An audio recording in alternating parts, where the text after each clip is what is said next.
We have pictures for the 2025 Ram HD.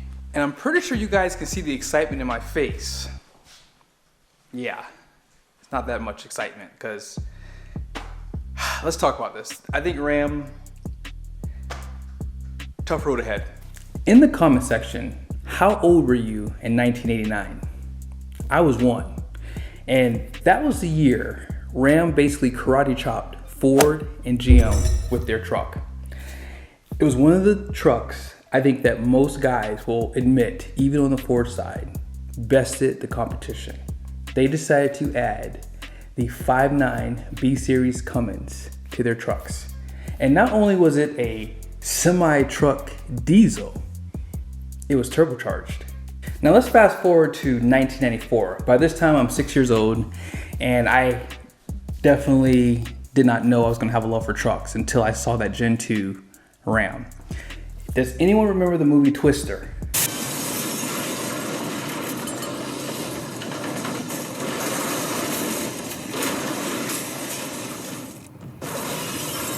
That truck is the most iconic pickup of all time.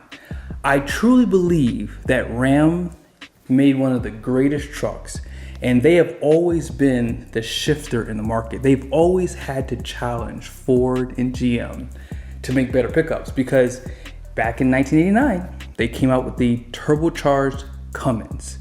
And in 94, the second gen introduced that design is one of the most greatest pickup truck designs of all time.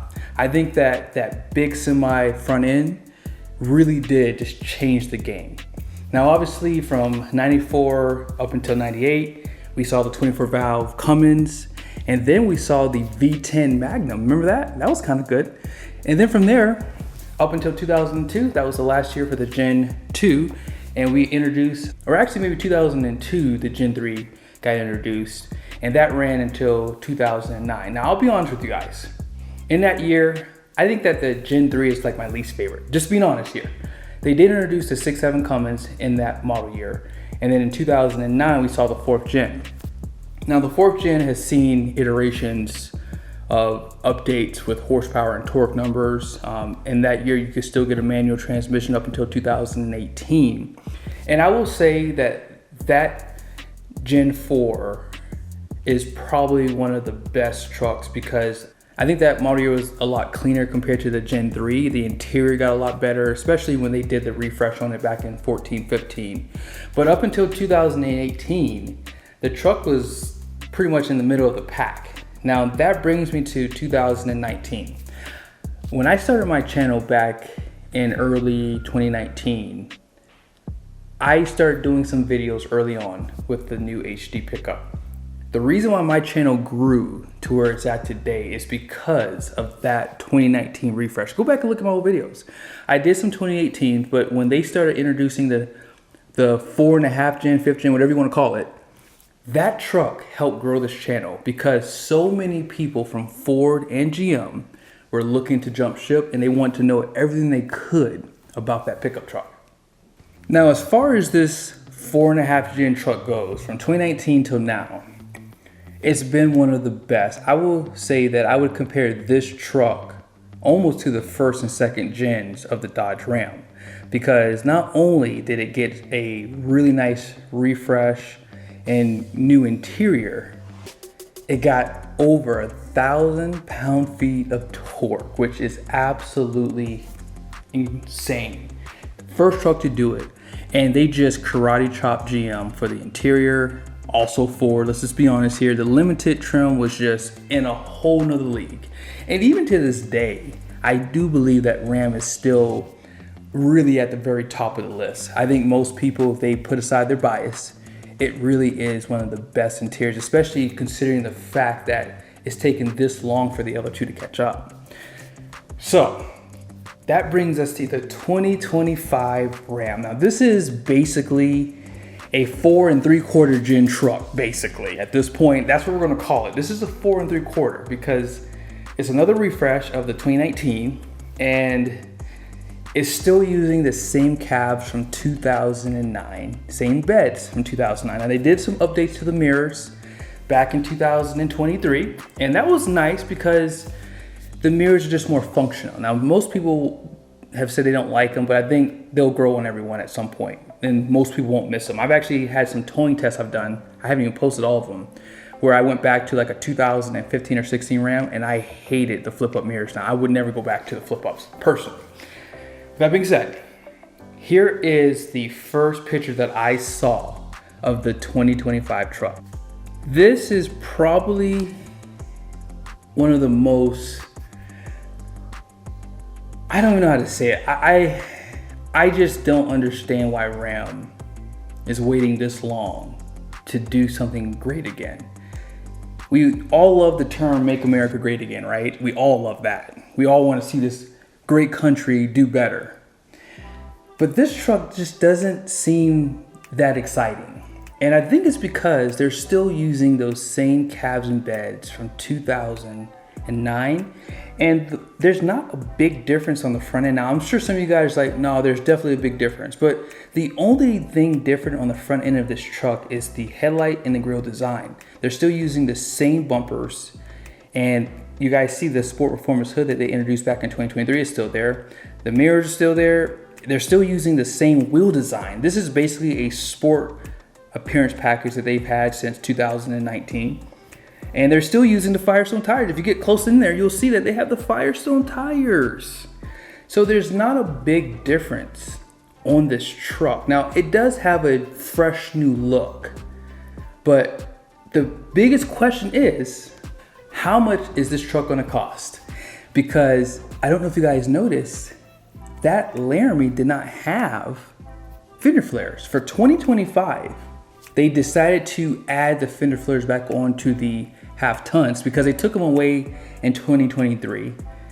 And I don't know why they did that. I guess maybe because of supply chain maybe, or just shrinkflation. Shrinkflation is just going around. And apart from just the front headlight design and grille, I mean, this is the same truck. So does that mean they should be able to maybe keep the price about the same, if not lower? Now, I don't know if you guys noticed, you can see the Cummins badge there. You can see some of the badging on the side of the hood. It doesn't really look like anything is gonna change there. You can see that it does have power deployable running boards. They took that away at some point on the Laramies. And it has a front camera, which I can see there. Also, adaptive cruise control looks to be probably standard equipment now. So there's definitely some nice features you're gonna have, but let's keep going. Let me show you guys the next picture here. So here is the cabin chassis truck. It's the same story. They did do a new grille design. Headlights are now standard with LED, which is a great applause. Hey, I'm okay with that. I think that the tradesmen should have standard LED headlights, especially for guys who drive 90% of the time with their trucks, especially at night. It looks like it could even potentially have LED turn signals as well, because you can kind of see a little bit of a darkness in between those, which means they're separate lights. Now, also down below, fog lights look to be standard too. And let me tell you, Ram's fog lights are the absolute best. They are a game changer. You can see the black wheels there, or the caps are black, and they've had that for this current truck now. But apart from that, same mirror design, not much else is different. Adaptive cruise control looks to be standard. It looks like it has a camera on the front end, but on the 2025 half tons, it's just a block off plate that they put there. I like how they have Ram blacked out. Now, here's the next picture.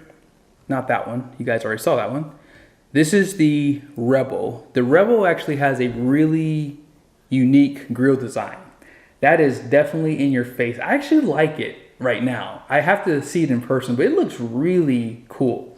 Now, you guys notice that the Laramie and this Rebel have projector, or like a quad projector style headlight, and has a really nice design. It looks very futuristic, so that's definitely kudos to Ram. They're able to make this truck look a little bit more futuristic, and I can't wait to see if they're gonna carry these same ones over to the Limited and potentially tungsten trims, or they're gonna do an even better headlight, which I doubt. I'm pretty sure you're gonna probably see the same headlights on those higher trims, but all in all, this grille looks really nice. It's definitely something I've never seen before. It has like a lot going on. You have those vertical, horizontal. It looks like board and batten on a house, basically. It looks cool. But apart from that, same wheel design. As I said on the Laramie, same wheels, same tires, has those Goodyear Wrangler Duratrax. And yeah, this has the deployable running boards, which you can get those now too. And that's pretty much it. So just front end design is totally different, and that's it. And here's just the back of it. So they're pretty much carrying over some of the taillight design, and that's pretty much it. I can't really even tell if there's anything different on the bottom end, but this is a nice truck. Don't get me wrong. I think that if you've never owned a Ram pickup, this is the perfect new truck to go out and get, because as I said earlier, there's going to be a tungsten trim level. There's going to be some updates to the interior that are going to probably really bring it to the next level, like a larger display. And now let's talk about the powertrain. I have done some videos on the powertrain and drivetrain for this upcoming Ram. So just a quick recap. They are going down to just one Cummins, and most likely the ZF Powerline transmission will be behind it. It's going to be an 8-speed transmission, which should be a game changer for going up grades. Now, I'm hoping it doesn't affect the exhaust brake. Now, on the current Eisen in 68, when you tap the brakes in tow haul mode, that transmission, or both of those transmissions, I should say, do a great job of downshifting very quickly. And that's what really makes the exhaust brake stronger, the RPMs.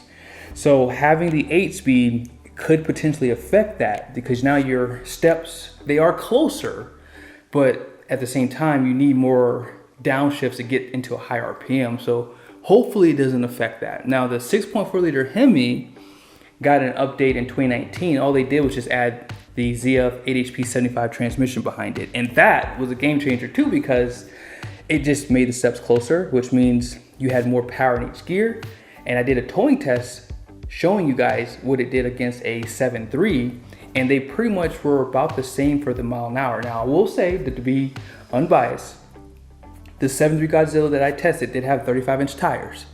The Ram probably had 33.5-inch tires on it. So with that difference, it's possible that Ford was going a little bit faster on that grade. But even if the Ram is down on horsepower and torque, so even if it was by 1 or 2 miles an hour, it held its own against it because of that 8-speed transmission. And if Ram adds more horsepower and torque to that new engine, it could be a huge game changer for them. They already offer lower gearing. You can get a 410 or the standard 373.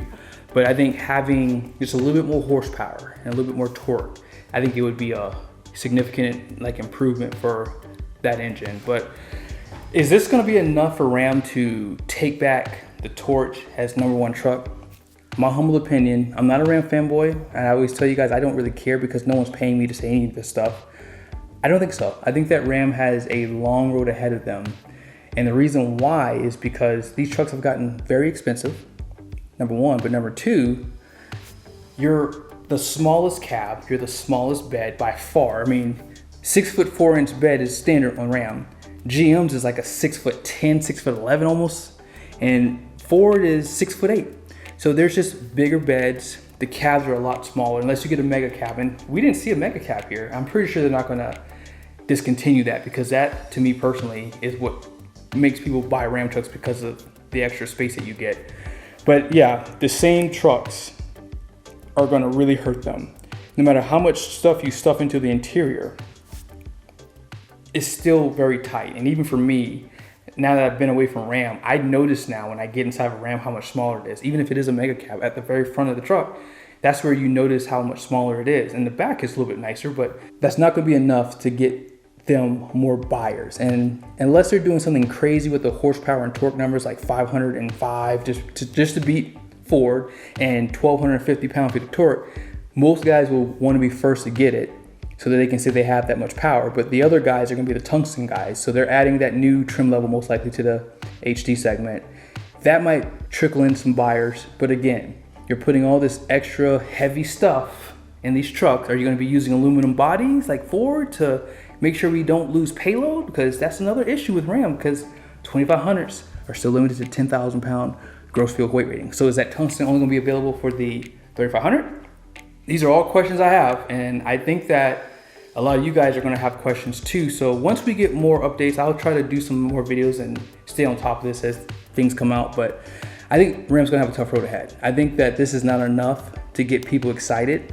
And unless they're really gonna be dropping the prices below even Chevy, I can't see them really like making this a contender like they did back in 2019. That's just my opinion. I could be dead wrong. I've been wrong many times in my life, but I don't think it's enough for me to want to go jump back into another Ram. Like, I'm not excited at all. Like, I don't care what they do on the powertrain side of things. I don't tow heavy trailers anymore. So for me, I don't really care.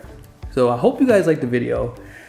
I definitely think that things are gonna get interesting in the next couple years with these trucks, because as you guys know, GM's probably gonna be looking to do complete redesigns in 2 to 3 years.